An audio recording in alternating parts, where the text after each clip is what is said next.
O julgamento acabou de ser retomado pelo ministro Alexandre de Moraes. Vamos acompanhar. Pergunta só para o Cid. Por favor.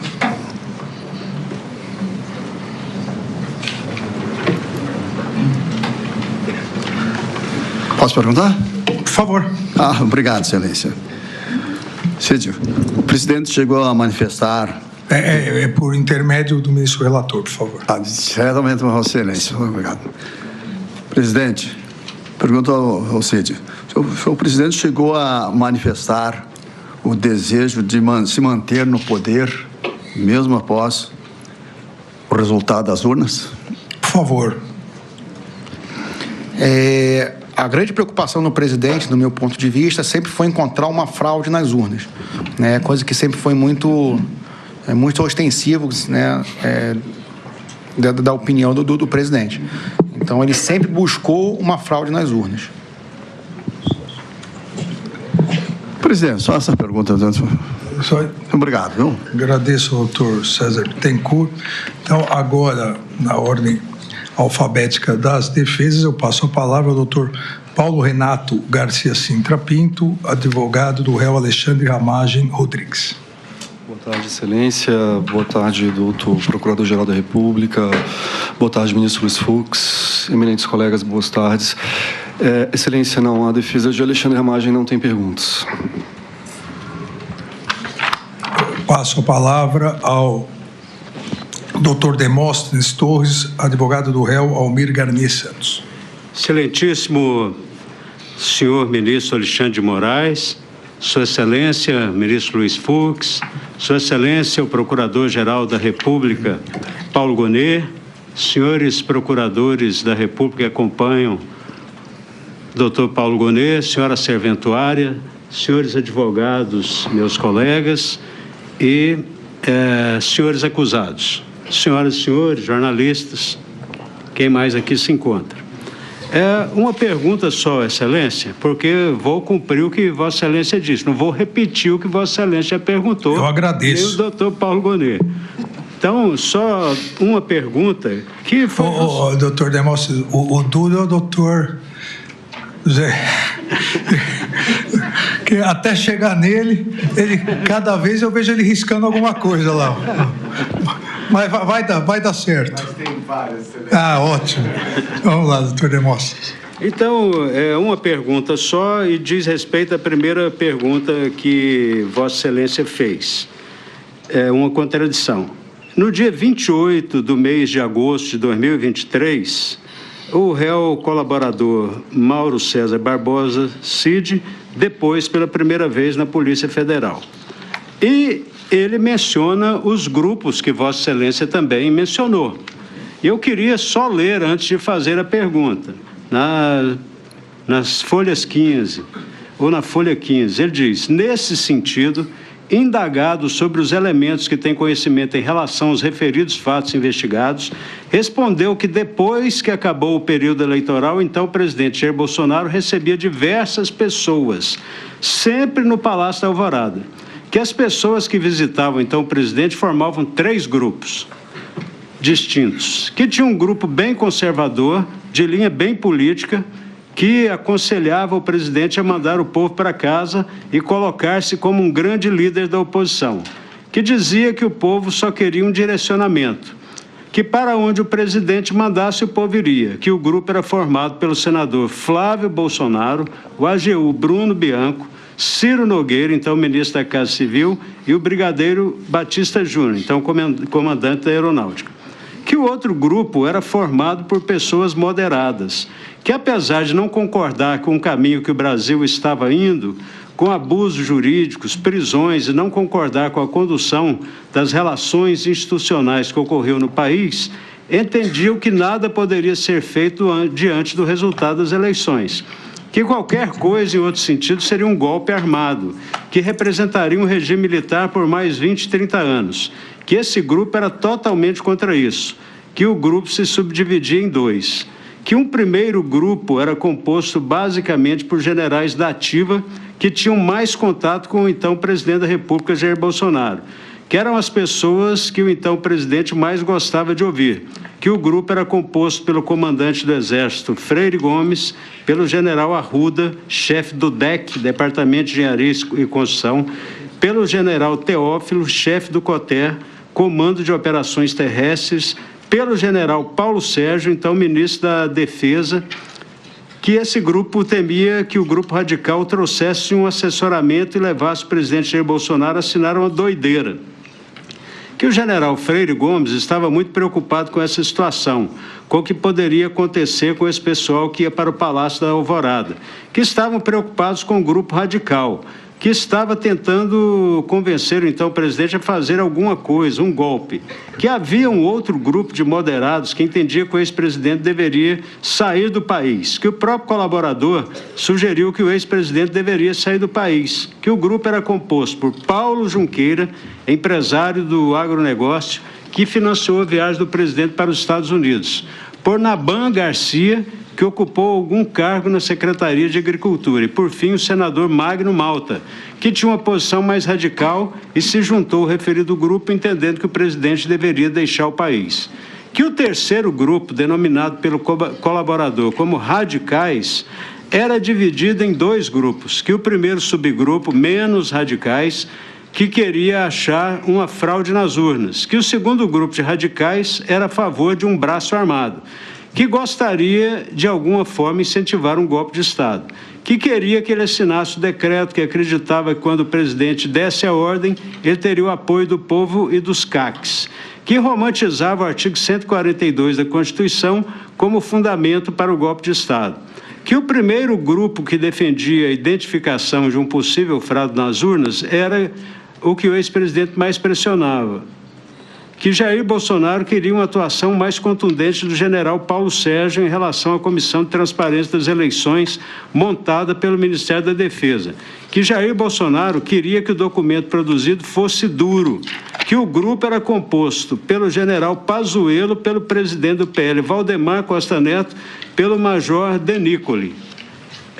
Então, pergunto, através de Vossa Excelência, se tanto nesse dia, nesse primeiro depoimento, como dos demais, exceto hoje, o réu colaborador não mencionou a pessoa do almirante Almir Garnier.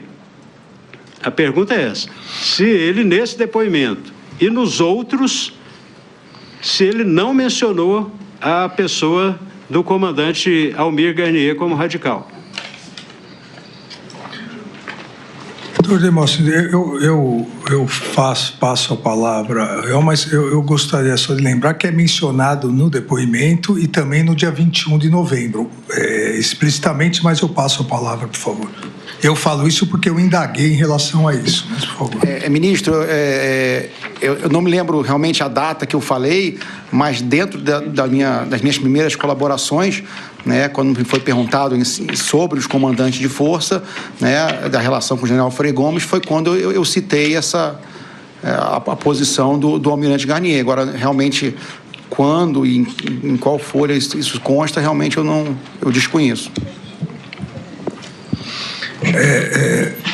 Para que haja esclarecimento, não paire dúvida, as folhas 17 do termo de depoimento 3576708, do dia 28 do mês de agosto de 2023, que foi citado pelo eminente advogado, consta, abre aspas, no final da página, que o colaborador saiu da sala, não participando do restante da reunião, que depois o general Freire Gomes relatou ao colaborador o conteúdo do que conversaram, que o ex-presidente apresentou o documento aos generais com o intuito de entender a reação dos comandantes das forças em relação ao seu conteúdo, que o almirante Garnier, comandante da Marinha, era favorável a uma intervenção militar, afirmava que a Marinha estava pronta para agir, que aguardava apenas a ordem do ex-presidente Jair Bolsonaro, que, no entanto, o almirante Garnier condicionava a ação de intervenção militar à adesão do Exército, pois não tinha capacidade sozinho.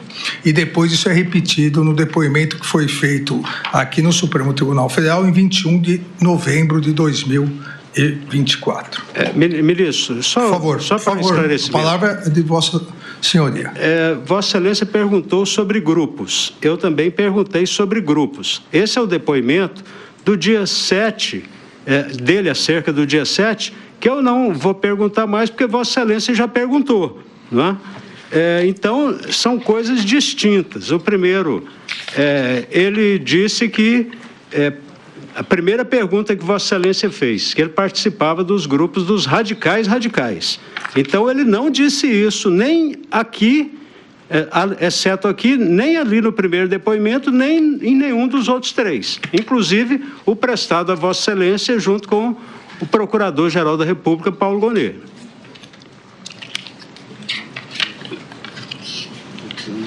A pergunta de Vossa Senhoria é se o depoente, o réu, disse que o ex-comandante Elmir Garnier fazia parte de algum grupo. Algum grupo. Pode ser até moderado, mas ele hoje afirmou radical. Né? Por favor.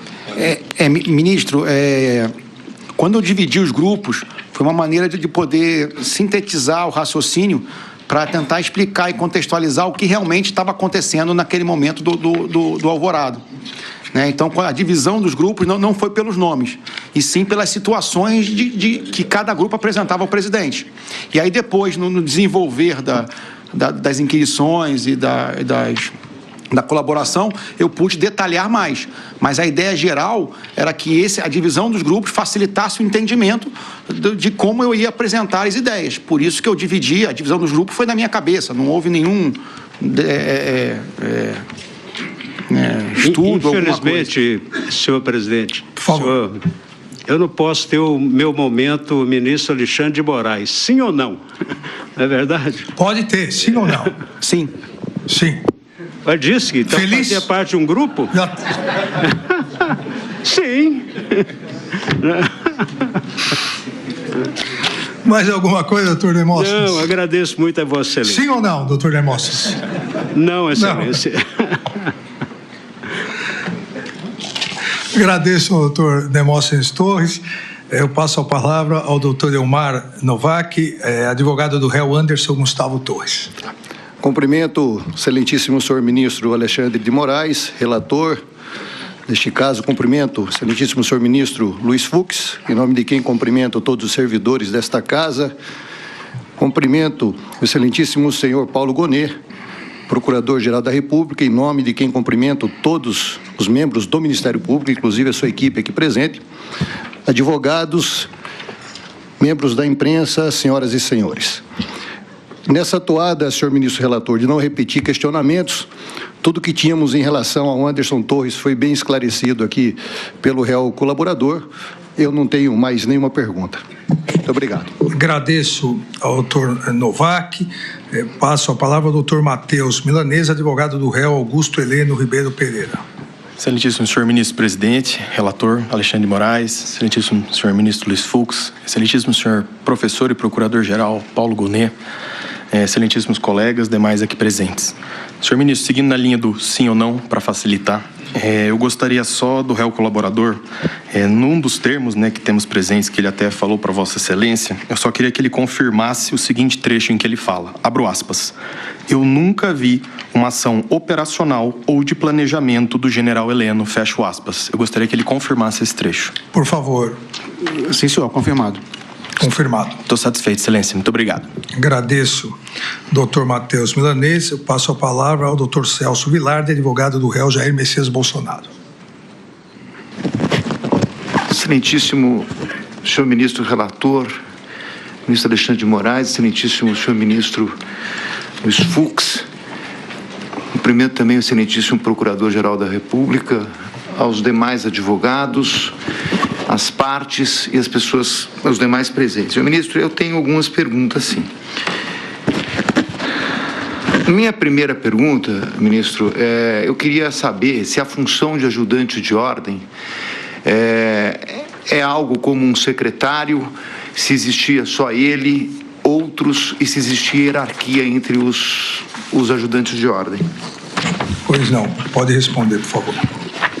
Então, ministro, para esclarecer a função do ajudante de ordem, que é bem interessante entender ela, Então, eu vou usar o decreto, né? Então, a função do ajudante de ordens compete prestar os serviços de assistência direta e imediata ao presidente da República nos assuntos de natureza pessoal, em regime de atendimento permanente e ininterrupto, em Brasília ou viagem.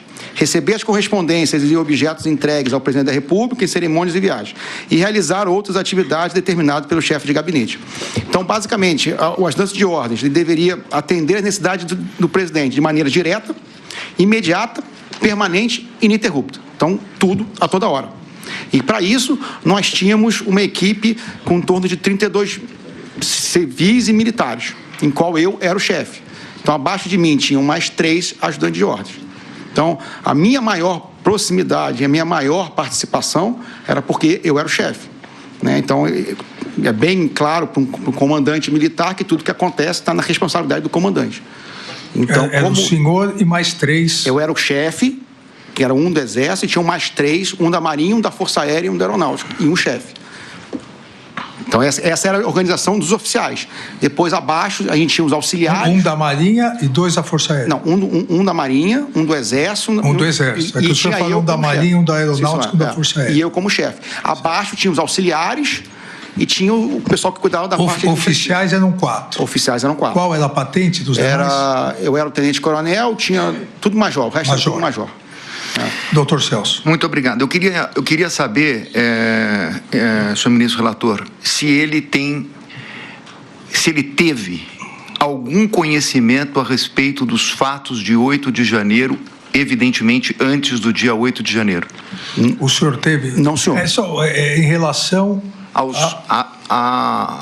atos de violência de 8 de janeiro, aqui no Supremo, se ele soube alguma coisa do movimento de 8 de janeiro. O movimento que resultou no 8 de janeiro. Que resultou no 8 de janeiro e do próprio fato que iria acontecer no 8 de janeiro. Ele teve informação antecipada? O senhor teve alguma informação? Não, senhor.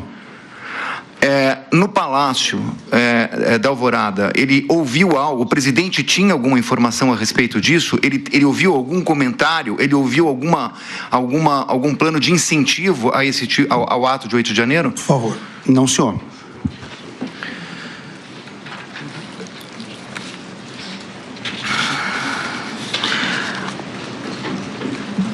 Tem uma frase, senhor ministro relator, que ele respondeu 2 vezes, eu anotei aqui entre aspas. Não foi encontrada, se não for encontrada a fraude, nada vai acontecer. É o que ele disse, que repetia em diversas mensagens para diversos interlocutores. A minha pergunta é, ele afirmava isso com uma certeza própria? O presidente afirmou isso para ele? Se não houver fraude, não vai acontecer nada? Isso foi uma afirmação do presidente? A questão do doutor Celso se não houvesse fraude, não haveria golpe. Se houvesse fraude, haveria golpe. Essa é a questão, doutor Celso? É isso. Não foi encontrada a fraude, nada vai acontecer. Essa é a questão. Por favor. Doutor ministro, uma das primeiras mensagens minhas que eu troquei, né, com o Cavalieri, eu creio, logo no começo, só ver se eu achar aqui.